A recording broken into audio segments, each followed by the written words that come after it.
It has been years since I have dared to recount the events that transpired beneath the waves, a tale I now share with trembling hands and a mind still haunted by what lurks in the deep. You see, I used to be a diver, an explorer drawn to the ocean's mystique. My friends used to call me a thrill seeker, someone who defied danger for the mere taste of adventure.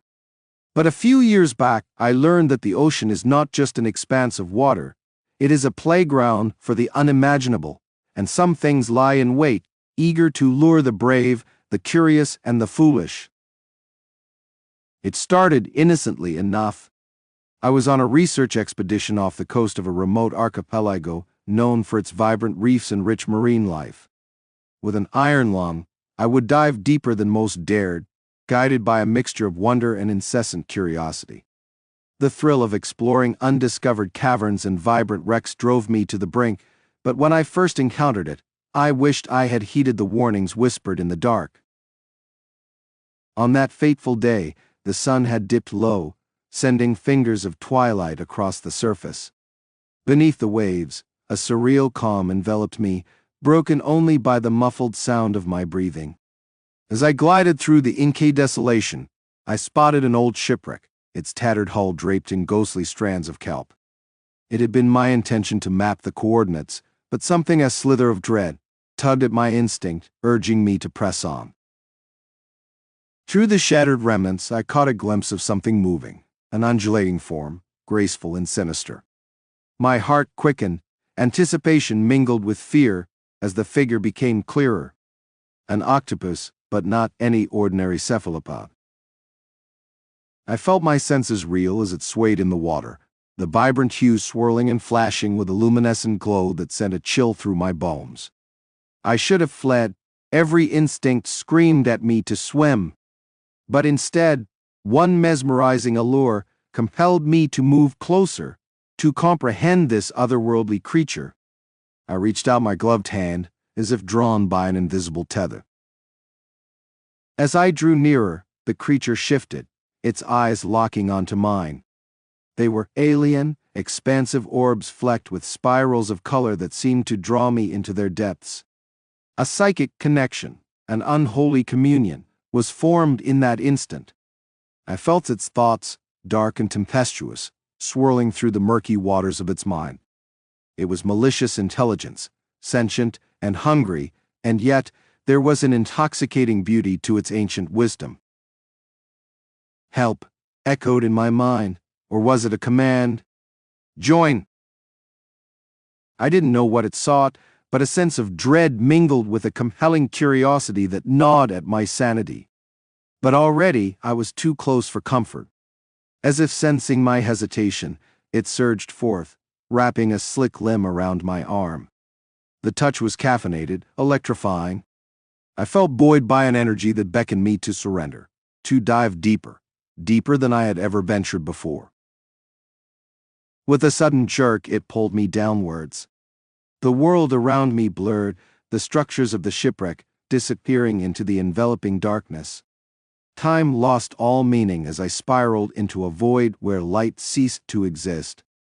I grasped for my buoyancy control device, an instinctual reaction to retain some semblance of control, but the creature's grip tightened, movements fluid yet resolute. It led me deeper into the abysses of the ocean, an alien realm where shadows wove their own stories. Panic ignited in my veins. This wasn't an expedition anymore. It was a descent into a nightmare. I gasped for air, but the crushing pressure of the water and the unyielding grip of the octopus stole my breath. Visions flashed in my mind, a kaleidoscope of lost souls bound within the depths of the sea. Their faces twisted in torment and despair, stretched in silent screams. As we descended further, the ambient darkness was pierced by phosphorescent glimmers, a city of rotting spires, a testament to civilizations drowned, forgotten.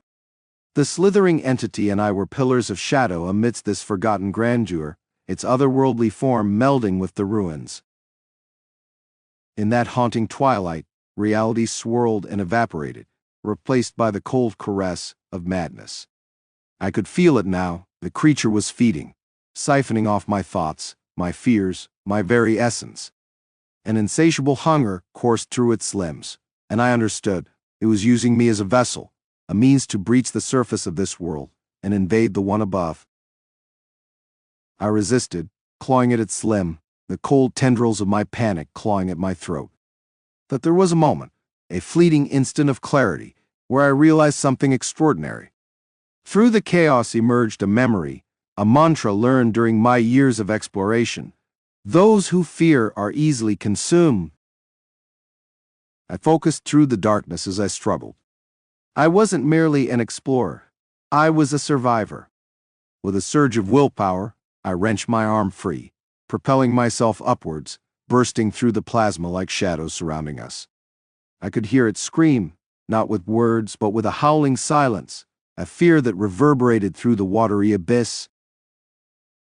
Emerging gasping from the depths, I broke the surface, the night air sharp against my lungs. The pale light of the moon illuminated the water around me, a silver backdrop to the nightmare I had escaped. I could still feel its presence, lurking beneath, waiting, plotting. I never returned to those waters. They haunt me still, visions of that dark octopus etched in my memory, a silent reminder of the bond formed in the depths, a bond forged from terror and revealed truth. The ocean had shared its dark secret with me, and with it came an unsettling truth. Some knowledge should remain undisturbed, hidden in the deep where light cannot reach. For years I have refrained from sharing this tale, fearful of the laughter that might follow. But now, as I pen these words, I find solace in the shadows of truth. One can only hope that, should you catch a glimpse of something slithering through the deep, the mesmerizing allure might remind you, some truths are best left buried beneath the waves.